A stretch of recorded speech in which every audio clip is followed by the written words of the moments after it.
Everything seemed to be going okay. I realized that I had made a terrible mistake. Things got pretty dark inside of my own head. It reminded me why I was racing. If you are training for an Ironman, or if you are considering training for an Ironman, then this is the video for you.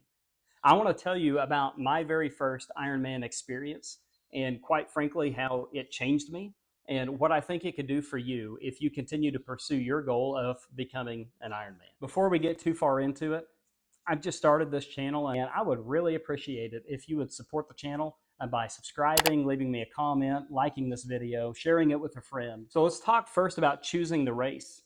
I put a lot of thought and research into which course I thought was going to suit me best and give me the best opportunity to finish.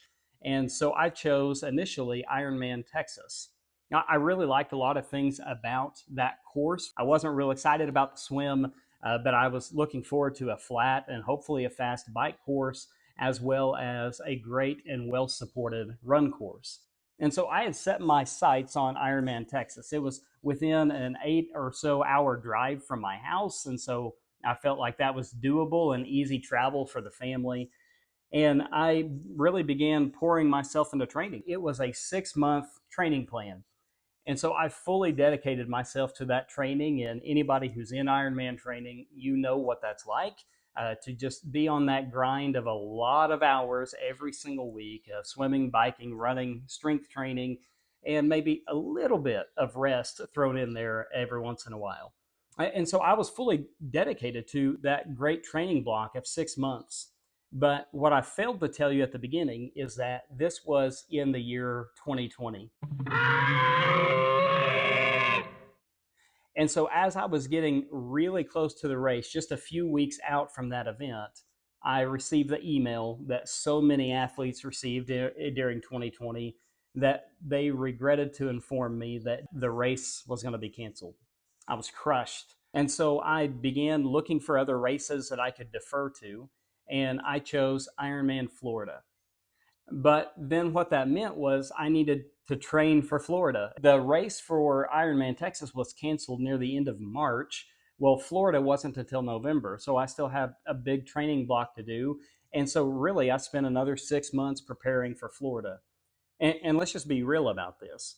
Training pretty much nonstop for 12 months is a great way to burn yourself out. I really was starting to feel it mentally. And I was beginning to wonder whether or not it was worth it. Why did I sign up for this? Do I even have what it takes? The mental fatigue and burnout was real, and it was a real struggle for me near the end. So let's talk about Ironman Florida's venue. It is one of the most beautiful places that I've ever been to in the world. The beaches are fantastic. The Gulf is clear. It's a great destination spot for your family to go on vacation, which is absolutely key to get your family bought into your Ironman training if they're excited about where you're going to go and to race. And everything was within walking distance from the hotel. And so the venue itself could not have worked out any better, with one exception. The day before the race, my wife walks out onto the balcony and she looks out over the pier that we were about to go swim around for the race the following morning, and she saw a couple of sharks. And she asked me, "Do you want to come and take a look at these sharks?" And I said, "No. What is wrong with you? I want to pretend like sharks don't exist until after the race tomorrow." Let's talk about that swim course. It's a little bit unique in that it is a 2-loop swim where you swim around this pier, and you swim around the pier 2 times. You get out of the water and then you re-enter the water. The swim is the part that terrifies most new athletes, and I'm not an exception to that. I was terrified about the swim. I assumed that I was going to drown, I was going to have a panic attack, that a shark was going to eat me, right? That there was going to be a problem in the swim. And I think the happiest that I looked in any of my race photos was the picture that was taken whenever I exited the swim course. Because that is the face of a man who was just happy to be alive and happy to be getting out onto the bike, the part that I love the most, and continuing on with the race. So as you think about the bike course, it's very flat. There's several turns, really windy. That's kind of the trade-off in triathlon. You choose hills or you choose wind, but the wind wasn't too terrible on that day. Everything seemed to be going okay.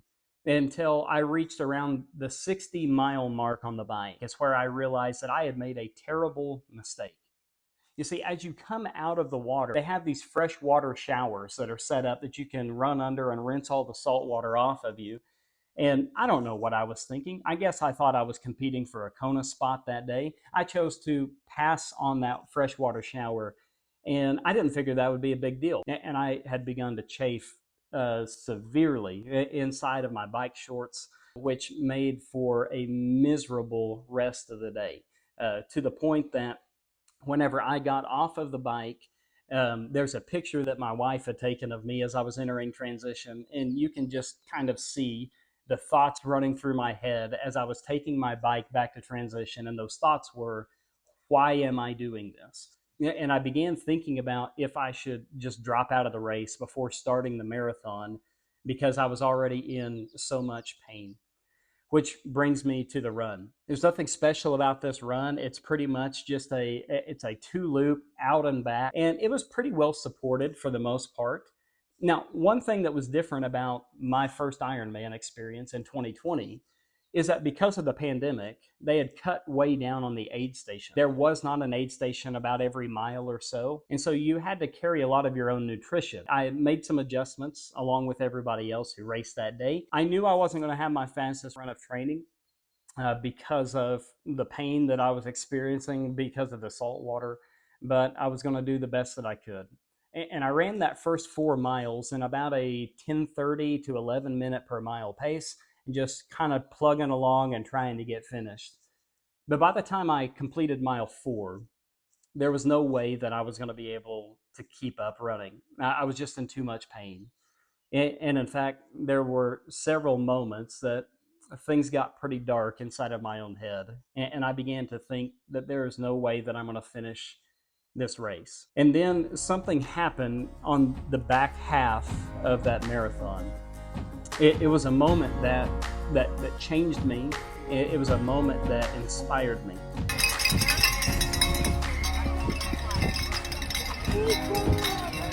And it was a moment that got me out of my own head. You see, my family, along with my 2 children, they were standing along the run course waiting for Dad to come by, and they were holding up their signs about how their dad was going to be an Ironman today.